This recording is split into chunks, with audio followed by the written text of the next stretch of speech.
Welcome to a paranormal show unlike any other. The Ghost Helpers Show with your guides Tina Irwin and Laura Van Tyne. Where the paranormal is more normal than you think. We are seasoned psychics who once led normal, everyday lives just like you. Until the paranormal world refused to be ignored any longer. We have listened to countless dead tell their stories, and we are sharing that knowledge with you. Join us each week as we take a piece of the paranormal and explain how it works using true ghost stories, the tales that the dead have told us. Our intention is to offer new insights and understandings of the paranormal pandemonium which surrounds that mystical fourth dimension and how it impacts our normal everyday lives. The Ghost Helper Show with Laura and Tina, teaching the living to help the dead, starts now. Welcome, everyone, to Ghost Helpers. I'm Tina Irwin. I'm here with Laura Van Tyne, and we want to remind everyone that the paranormal is far more normal than anyone thinks. Paranormal stuff happens every day, and that is never more true than the discussion for today of organ donation. It's a heavy one, but important. This show is not designed to instill fear. Today's topic isn't designed to be fearful or anything, and we don't have an agenda. We're not for or against organ donation, but there's some little details that we feel might be helpful to know when you're looking at that box on your driver's license, or if you have a friend or family member who has had who's been the recipient of a new organ or body part, or someone who was in fact a donor and is no longer in a physical body. Our goal really is to teach the living to help the dead, especially those who have given up an organ. And this is really about the health of our souls and the spiritual health of all of us, living and dead. And the topic of this show happened because a few months ago, and by the way, Tina and I have been going back and forth, do we do this show or not? Because it's really controversial. It's not pretty. It's not fun. But yeah, we're not always politically correct either. But also, we decided to do this show because it's important. A few months ago, a friend of mine had a cousin whose sister's child died suddenly. Does that make sense? You have a friend who had a cousin who had a sister? Who had a sister whose child, 6-year-old little boy, died like instantly.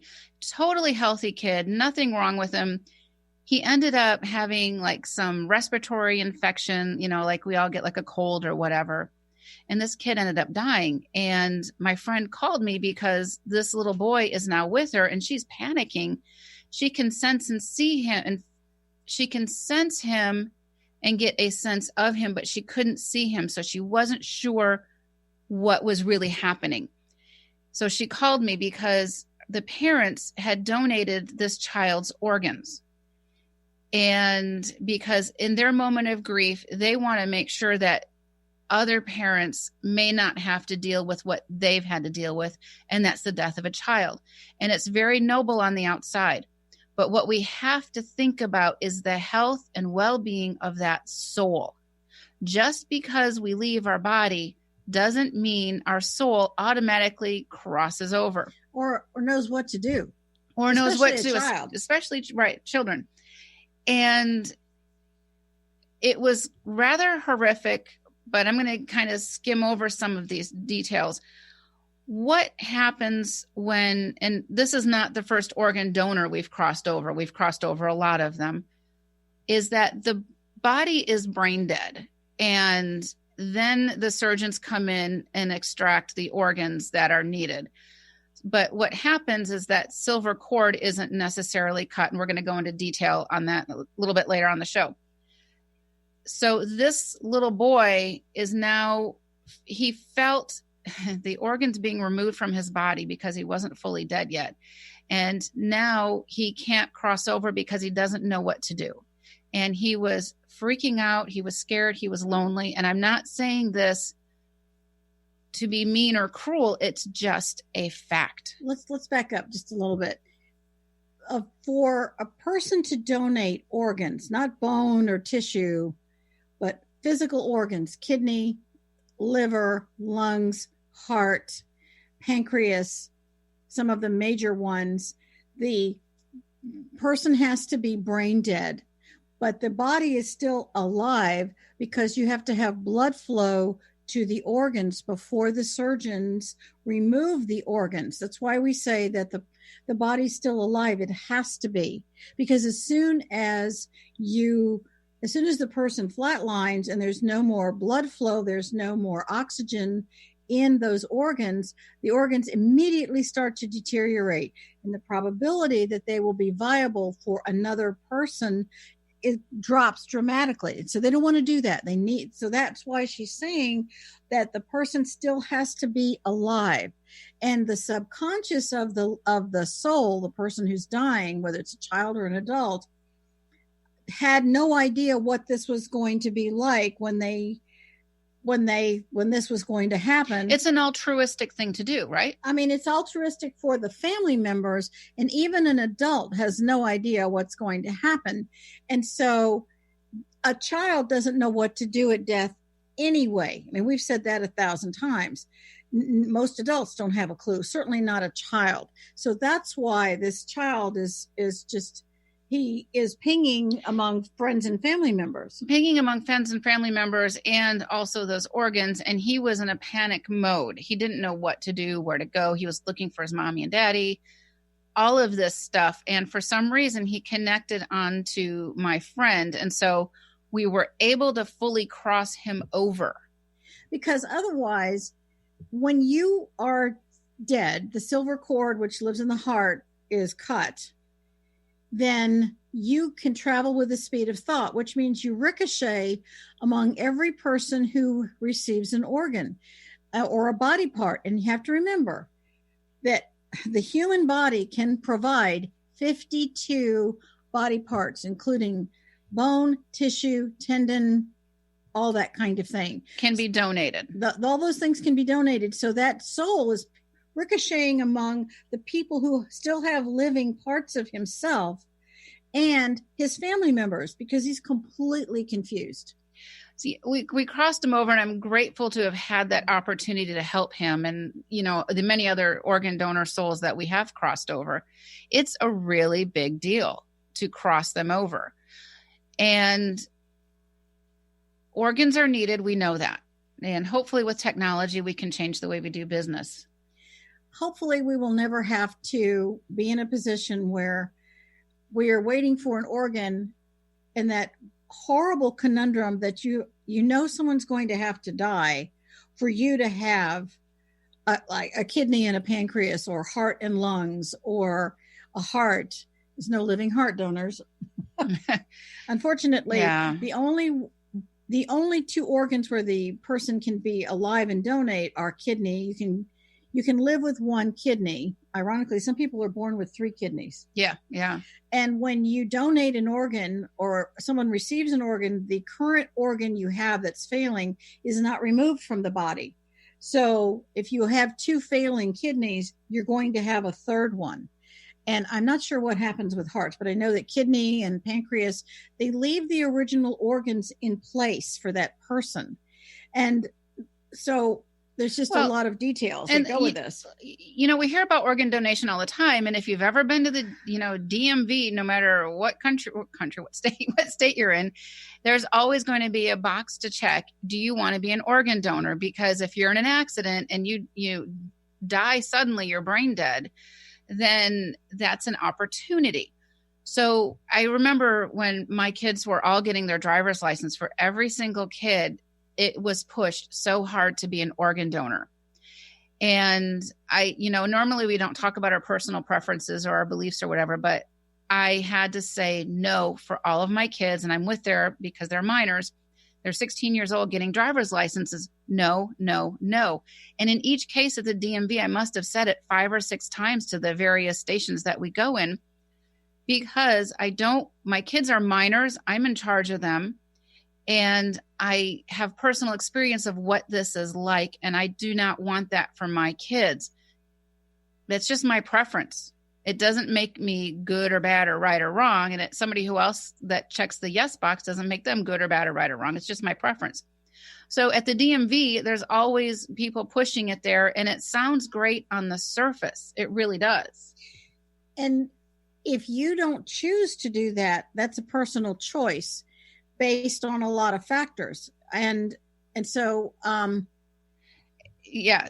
so that, again, it's not a right or wrong or good or bad thing. We just happen to be in the middle of something that's really powerful. And so consequently, we can't, it's just, it's hard. It's a challenge. So that's kind of where we're at with that. And, you know, when my kids are older and they're 18, they can make that choice for themselves. But as their parent, I did not want to have that choice. And what we're trying to say is, if this is, maybe it's a religious belief, maybe you have a physical condition where you can't have your organs donated. That's okay. I mean, I know some people who have this, it's a weird kind of they have various subtle diseases you can't tell from the outside. So this person is never going to want to have their organs donated. They shouldn't have to explain that to the DMV. It should be private. And now what's happening in California is that they are automatically checking the box. You have to really You have to check no. You have to force them to check no. And you may have, again, religious beliefs that say that's not for you. But if you do check the box, we're going to give you some things that you need to make sure if you check that box, there's some follow on. There's some things that you can do to help any soul who is a recipient or a donor. We're going to get into that, but you know, you've got some statistics, and I know you worked really hard this week finding statistics on organ donation because they're so wide and varied. Well, again, as we say, we always do research before we put a show together, and I'm looking up the statistics for organ donation, and they're all over the map. You know, one of them said that 30,000 transplants were done last year. And then I saw another one that said there's only 11,000. And the difference in that kind of thing is a lot of them are living donors. They donated a kidney or a piece of a liver, which you can do and still be a living person. And there are roughly 113,000 people, men, women, and children, on waiting lists for organs. So you can see why compassionate people want to make everyone aware of this need. Their goal is to preserve life and make everyone aware that there is a huge need, even in your time of greatest sorrow. Because if this is happening, it's a sudden death. It's not like, you know, this death is coming, which means it's really, really hard for the families. And what they're also saying is that 20 people a day die waiting for a transplant.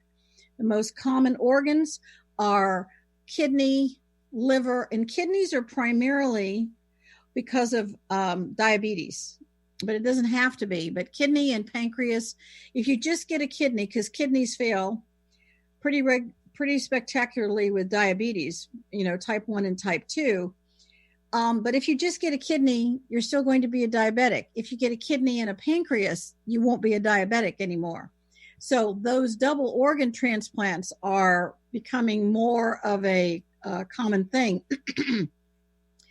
The heart heart, lung, intestines, cornea, tissue, bone, tendon. Again, 52 body parts. But the human body is a really valuable commodity. You know, when you're talking, it's like I'm thinking all these thoughts. And you are? Do I want to know them? Yeah, you can know this one. Okay. Yes, let's keep this incredibly difficult topipic light. You know, my husband, so you're going to sign him up? I'm going to sign him up. Yeah. No. So, about a month or so ago, you and I were poised to go on a trip to Monument Valley, and we're going to do our show from Monument Valley. And, you know, 7 hours into this drive, we get a call that my husband is in the hospital because he had to have an emergency appendectomy. And so we immediately turned around. The hospital he was at, which was Scripps in La Jolla, is known for organ transplants in San Diego County. And I get there and I'm tired because we literally drove 14 hours pretty much straight that day. Yeah, and my car was worried about us. It was. It kept asking us if we wanted coffee, which I thought was hilarious. So smart cars, or maybe not, right? Because you can't get coffee in the middle of nowhere. So anyways, I get to the hospital and I am just flooded with organ donation organ donors and also recipients who have died waiting, or their donated organs failed, full of dead. And so I was able to cross them over. Maybe that's one of the reasons why he ended up at that hospital, because that was not the closest hospital to us.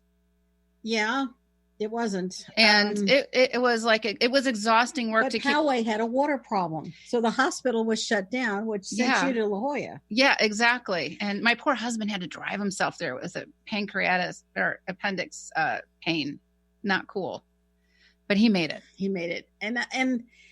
And so you have our personal experiences. You have all of these souls, don't know what to do, don't know where to go. So many parts of them are still alive that it's super confusing for the soul. And our goal really is to help the soul. It is about soul health and soul well-being, no matter if you're in a physical body or you're not, or you're in transition. So it's a complicated subject. We're treading lightly because we want to be fair to both sides. I think that's a big deal. And I know that there are a lot of families that feel that their loved one lives on with their parts in other people. Although the way the transplant system works, you're not allowed to know who your donor was. And it takes up to 2 years to go through a process to find out who actually gave you an organ. And they do that because they want the anonymity to be complete. And it's like I say, this can be very complicated. Well, there's a lot of facets to this. There is. And, we used to do a show called The Karmic Path, and we talk about karma a lot. And I think there's a lot of karma with this subject. And there's karma attached to everything. There's karma if you decide to check the box, and there's karma if you decide not to check the box. And it's not right or wrong or good or bad. It's just a choice. And so, discussing this, it's just a challenge. Now, maybe it was the living person's, maybe it was the living person's karma to have someone help them. And also, we don't know what our past lives were always about. Yes, because you could have had a We've past all life. lived many lifetimes. If somebody tells you, "Oh, you've had 3 past lifetimes," guess what? You probably had more. Don't believe it. And if it's the YOLO, you only live once. That's just not true, folks. No, I hate to break that to you. You don't live one lifetime, die, sit on a cloud, and play the harp for eternity. There's no spiritual service in that.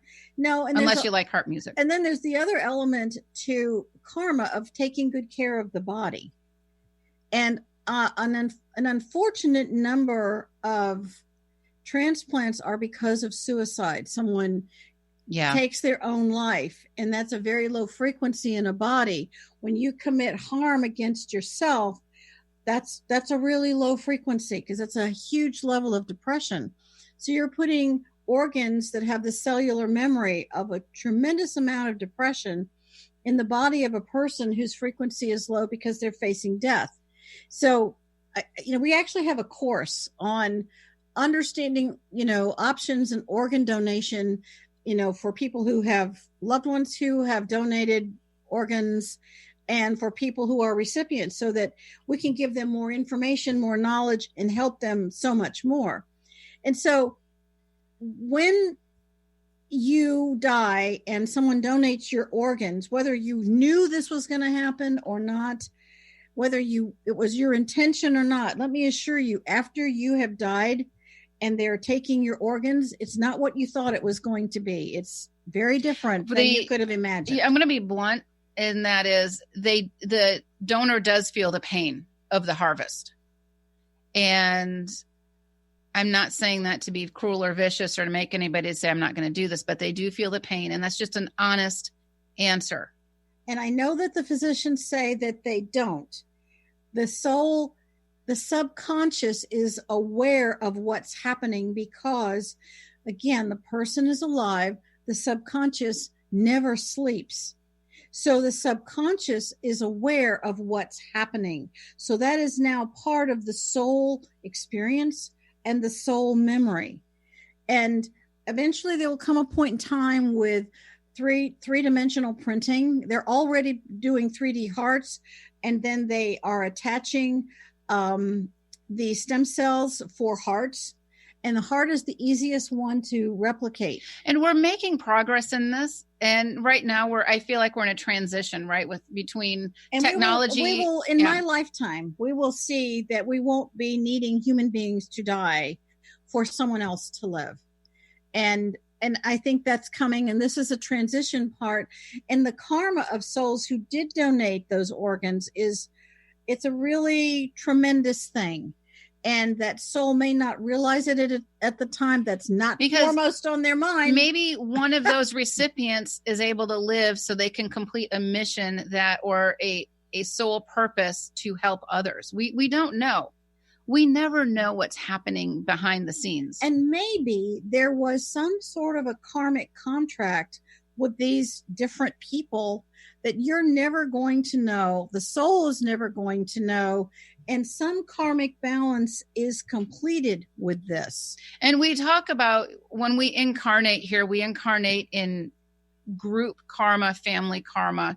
And as we go about our mortal lives, those families and groups ebb and flow and change a bit. And we don't know really why things happen to certain people. I remember a client that we had years ago whose daughter had created this horrific car accident and left her best friend in a vegetative state for the rest of her life. What we don't know is what happened in previous lifetimes between those two people. It's not ours to judge. Exactly. It's so complicated that no one can say yes or no to this. It's actually a spiritual opportunity. I think that may be the best way to provide it.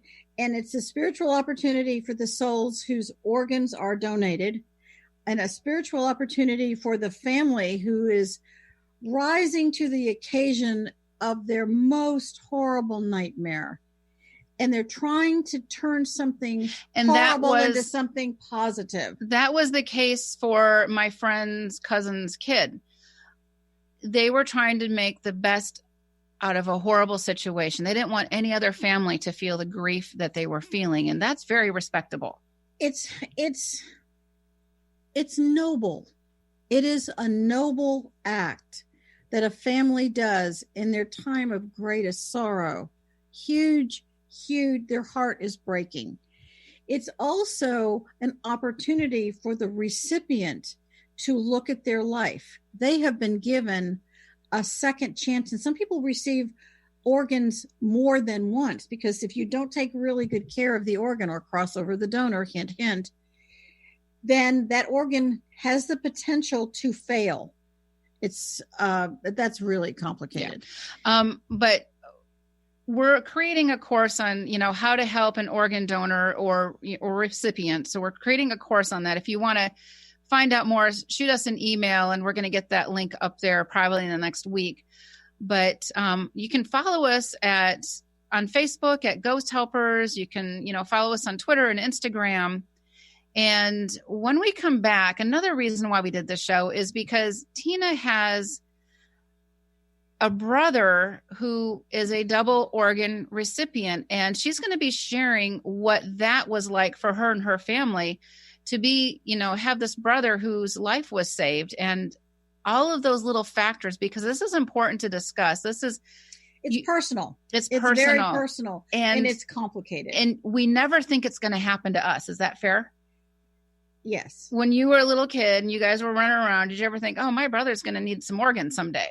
You never think such a thing can happen. Right. We're all invincible. We're all immortal. So this is, when we come back, we're going to talk about, Tina's going to share the story about her and her brother and what they went through.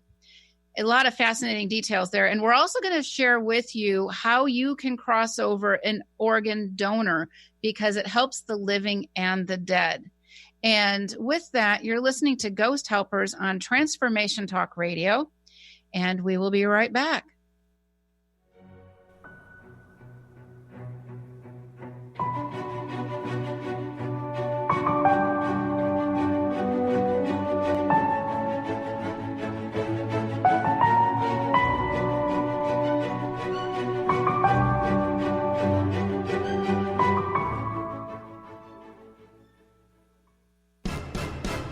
Do you find yourself sensitive to the energies around you? Do you find that you attract certain people in your life who literally drain your energy? In fact, they suck the life right out of you. If so, this course, The Empath's Guide to Slaying Energy Vampires, is just for you. Here, you will learn the tools and strategies you need to take your power back. Sign up today at thekarmicpath.com under our courses tab.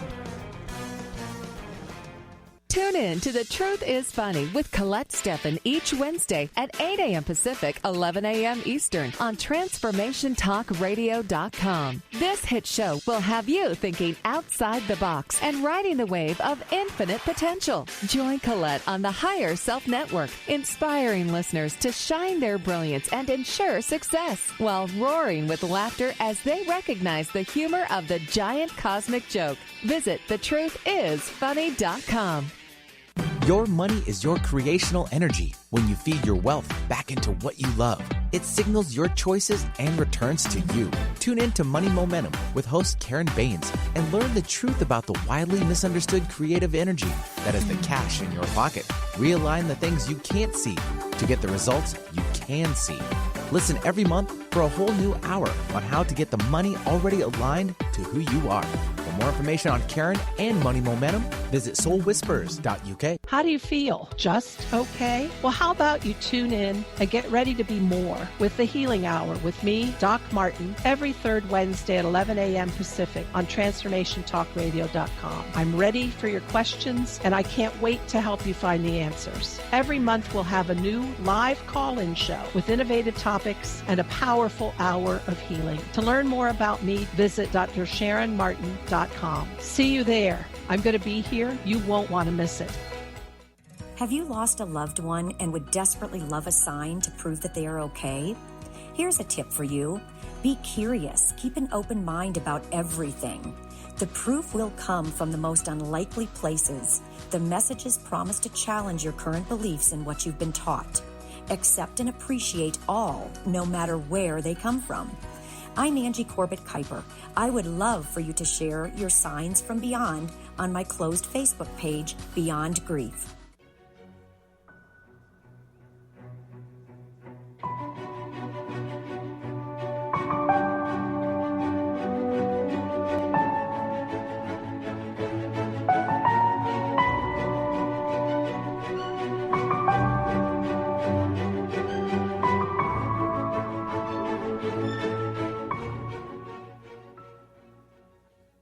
Welcome back to Ghost Helpers. We are talking about a lively conversation on organ donation. Tina's looking at me. She gave me those eyes. I saw that.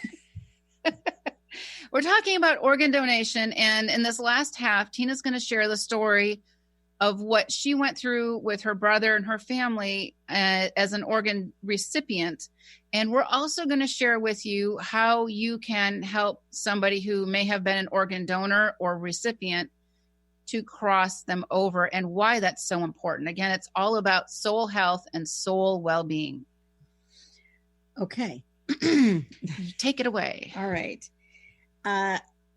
One of my brothers had juvenile diabetes. So he, at 15, this was discovered, and it was kind of devastating for the whole family to discover this, but he did a really good job of taking good care of his body the best he could, having a diabetic body. And when a person has diabetes, the pancreas begins to fail. The pancreas produces insulin, and insulin is required not just by the pancreas, but it's required in the brain and other body parts. So and for the pancreas to work correctly, the kidneys have to work correctly. And there's so many diabetics in this country, which is part of the reason why there's so much need for kidneys. And they're pushing living donors as well as those who die by a tragic accident and are brain dead to have their families donate organs, because the need for a kidney and a pancreas is so tremendous. And so as time goes by, the kidney begins to fail. Both kidneys begin to fail, and you have something called a creatinine level. And the creatinine level gets higher and higher and higher and higher, which means that the kidney function is failing. Actually, that's what happens in cats. The cat creatinine level gets so high, and we're not doing cat transplants. Good. And so that person, without your kidneys, the body cannot live. And it's so incredibly important. And so in this particular case, for him to no longer be a diabetic, he required a kidney and a pancreas. And long before he needed it, his diabetes doctor put him on a transplant list.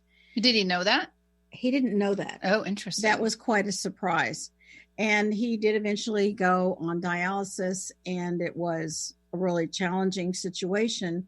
And we were all very concerned for him. Yeah, because he lives, I'm assuming, pretty far away from hospitals and Yes. Yeah, those facilities. It's a drive to get to any place where he lives.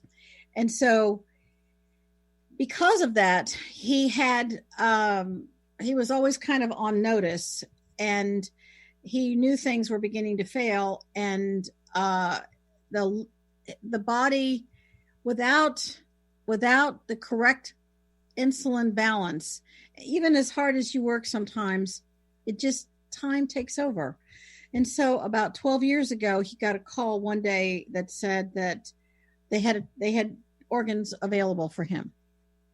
And so he went to a city that is well known for doing transplants successfully, and he received a kidney and a pancreas. And overnight, he was no longer a diabetic, which goes to the spiritual law that when you no longer need an experience, it stops happening.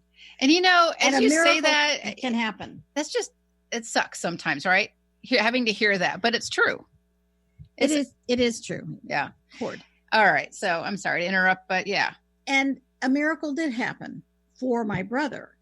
For the donor, it was a young man who took his own life. It was a rifle.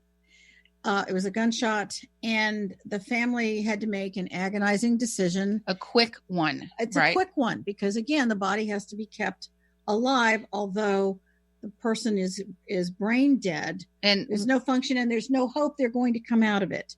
And the transplant teams are very conscientious. If they think the person has a chance, they're not going to even ask the family, but they are trying to prepare because they feel this pressure of so many organs. So the family said yes, and he did receive this. It's like a 6 or 7 hour massive operation, and it's really traumatic, and you have these incredible scars.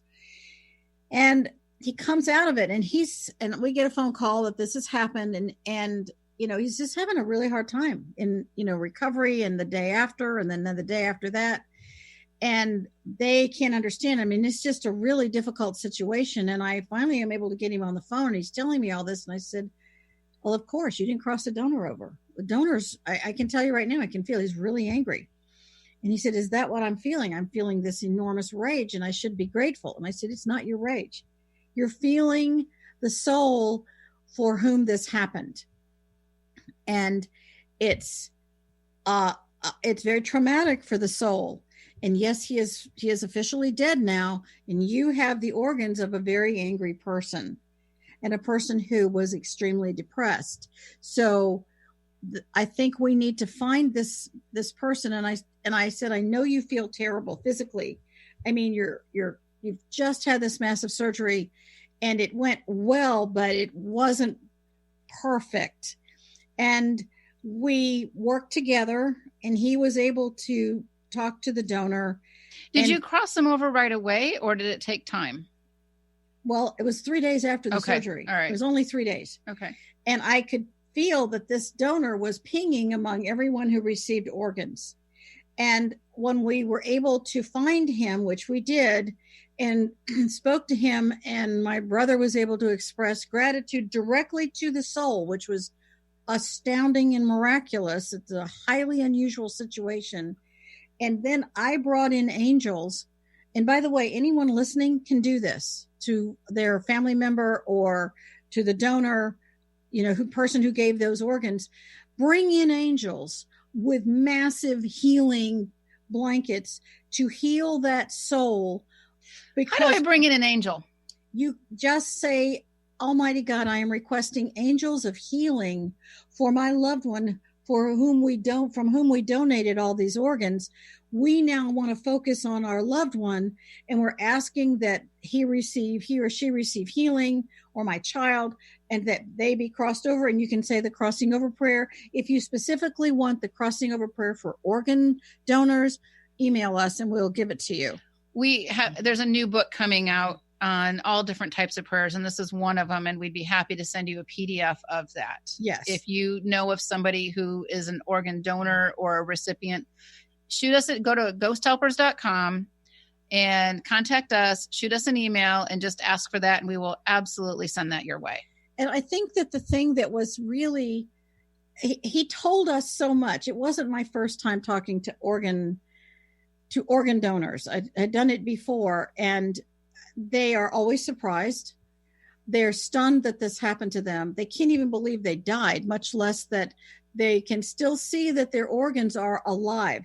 So it's hard enough to wrap your brain around that, yes, I wanted to die because I took my own life, but now I'm really dead and it's not any better than when I was alive. So that soul needs enormous compassion. It's about the healing of that soul before you get them into the heaven world. And that's huge. I'm doing my hand thing again.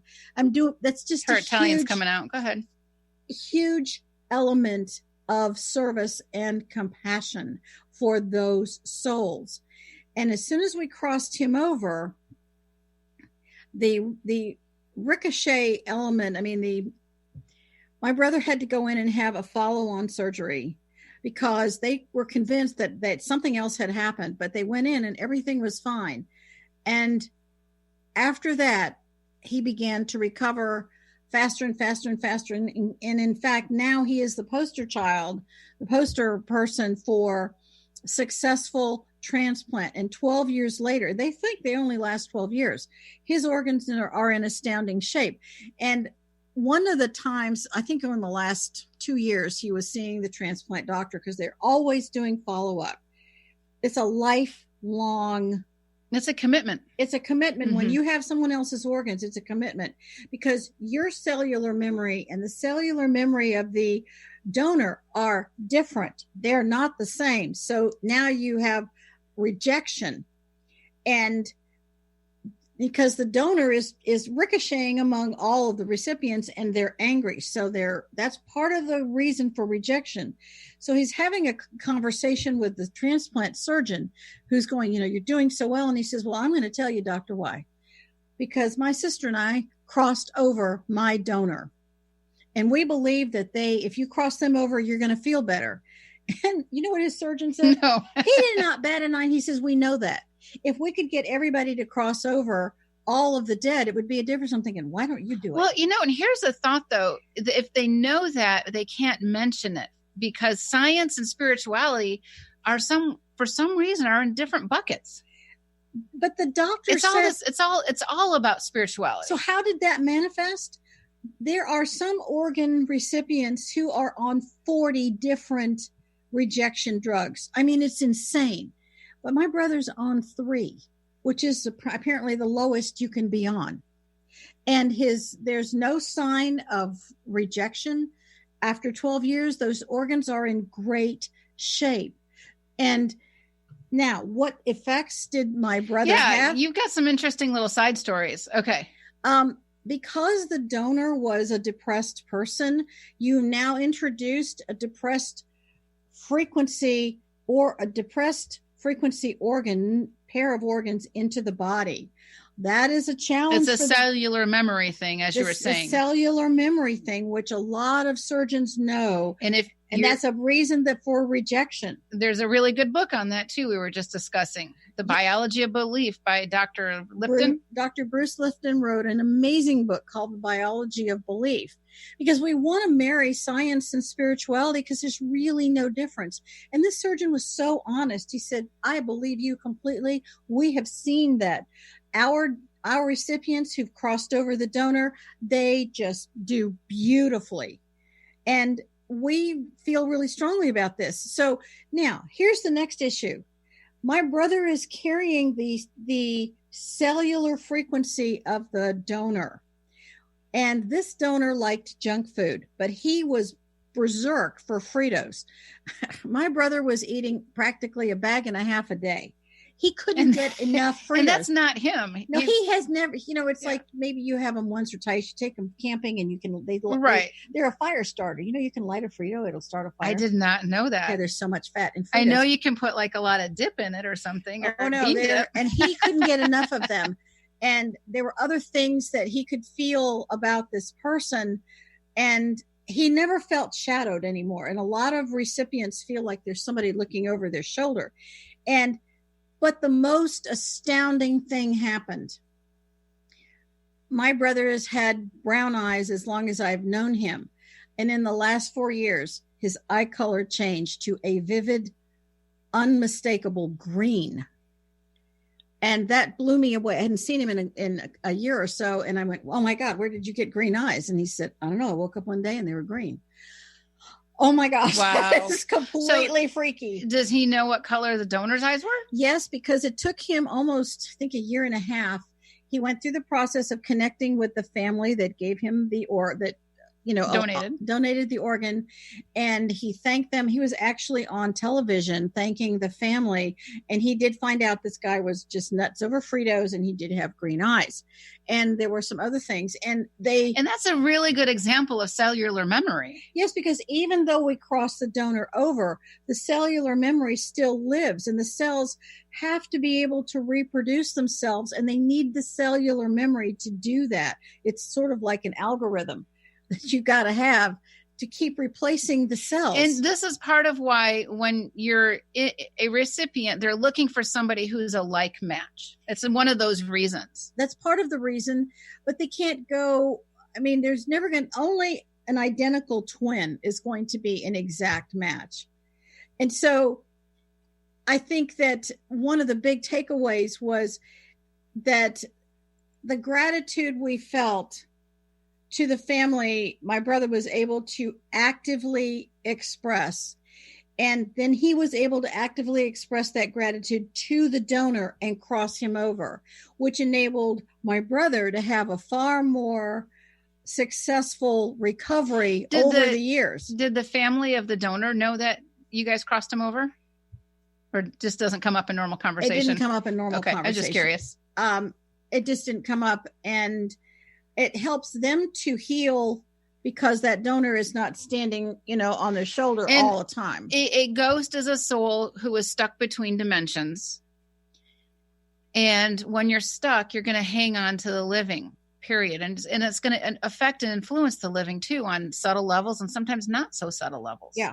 I mean, other donors have talked about the things that they've experienced. There was another little girl who received the heart of a child who was murdered. Again, the parents trying to turn a horrific situation into something positive.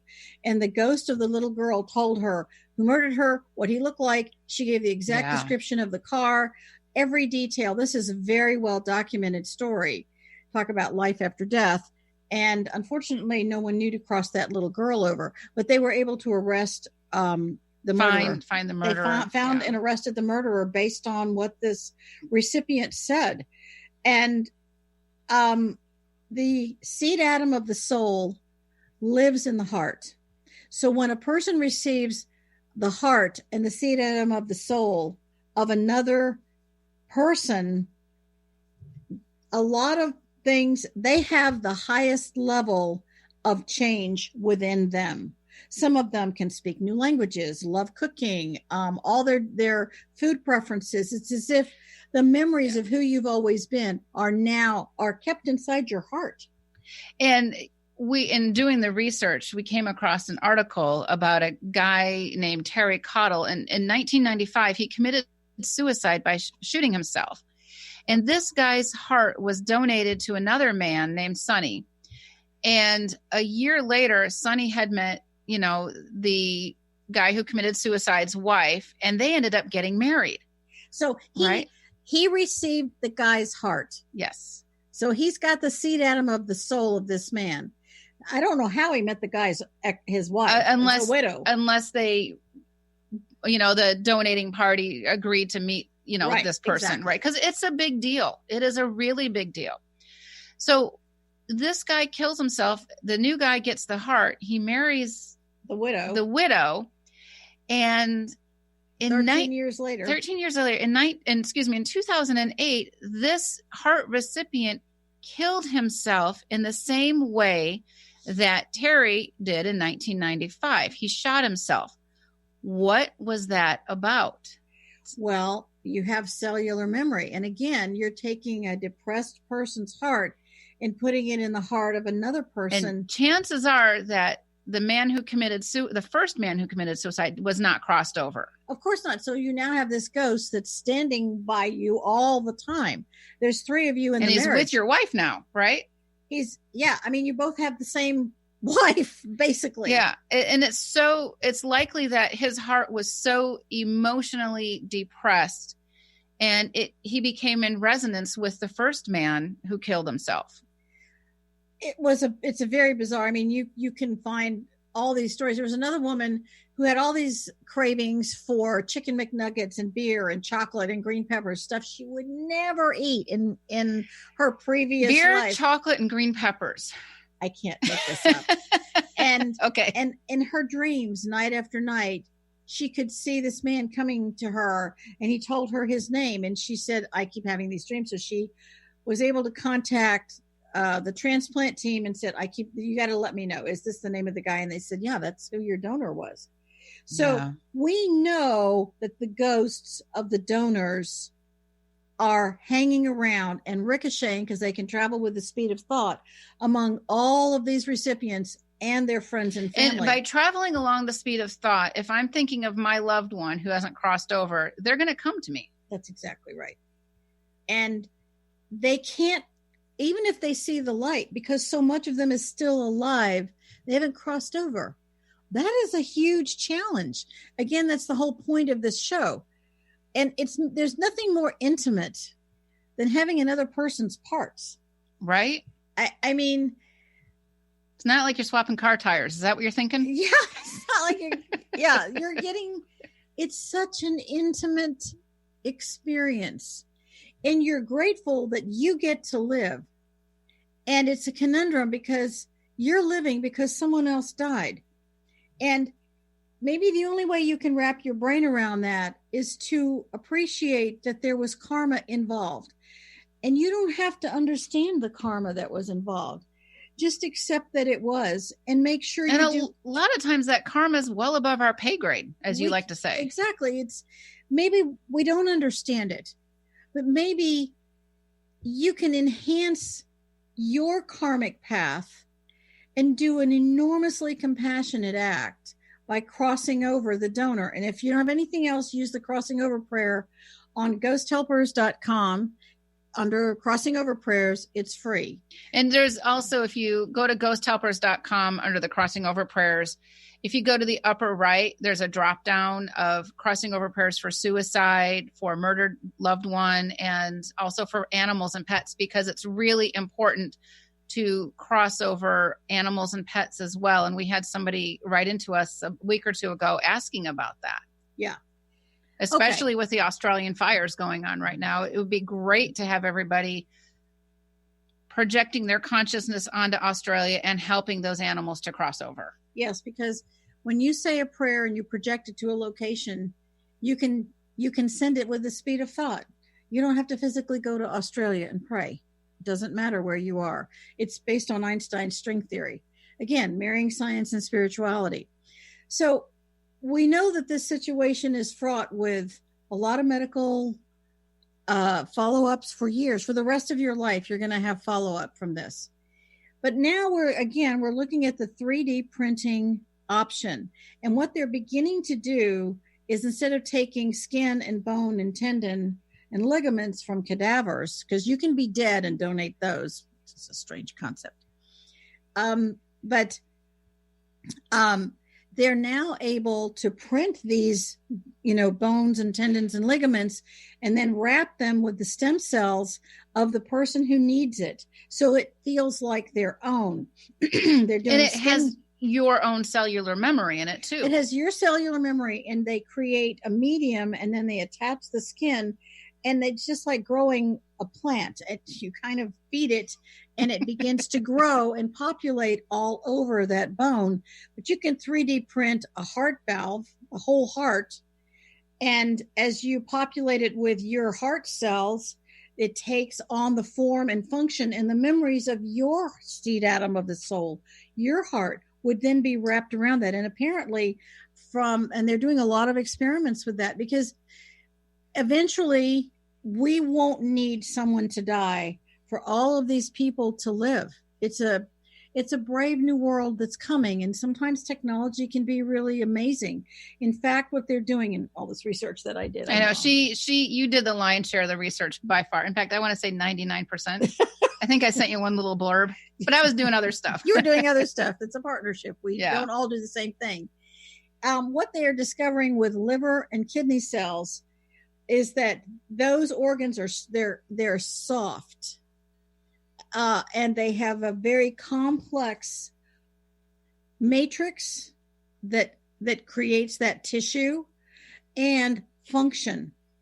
And they are now beginning to 3D print a matrix that's a little bit primitive today, but they're getting closer and closer to getting it to have form, follow, function. And as they're getting it to do that, what they're finding is that they're very, very hopeful that this will continue. And as I was writing this, we're about to print this book on crossing over prayers, and it's going to have more than just crossing over prayers, a lot of other kinds. It occurred to me that if you are a recipient, wouldn't it be nice to have a prayer that would shift the cellular memory of the donor organs, change those cells to be your own? Wouldn't that cut down on rejection? So that prayer was written yesterday. Actually. Okay. So we have a brand new one. Well, and that's a really good point. And for people who are, scientifically minded, oh, that's not possible, et cetera. Well, just remember a few hundred years ago, not even, people didn't think that washing your hands could save lives because you can't see the bacteria and viruses. Science hadn't caught up with it. Science is still catching up with other things because we're all spiritual beings having this human experience, and spirituality is on a harmonic scale. It's not just a straight shot to the top. There's ebbs and flows and twists and turns. And we talk about that a lot in the book, Soul Evolution, Past Lives, and Karmic Ties. And you can also find that as an audiobook if you have an audiobook subscription as well. Another element to this is that water has memory. That was in the new movie, Frozen. Yeah. Water has memory. And what is the body? If the water level in the body becomes too low, the body dies. And the cellular memory of that hydration lives in the cells. So what is cellular memory?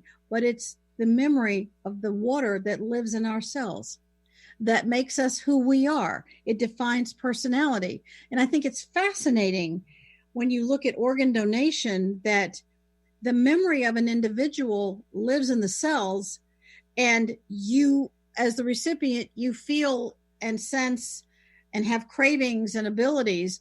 One person couldn't, boil water, and now they're a gourmet chef. I mean, some of the stories were astounding, or they could never speak a language, and they're fluent in French now.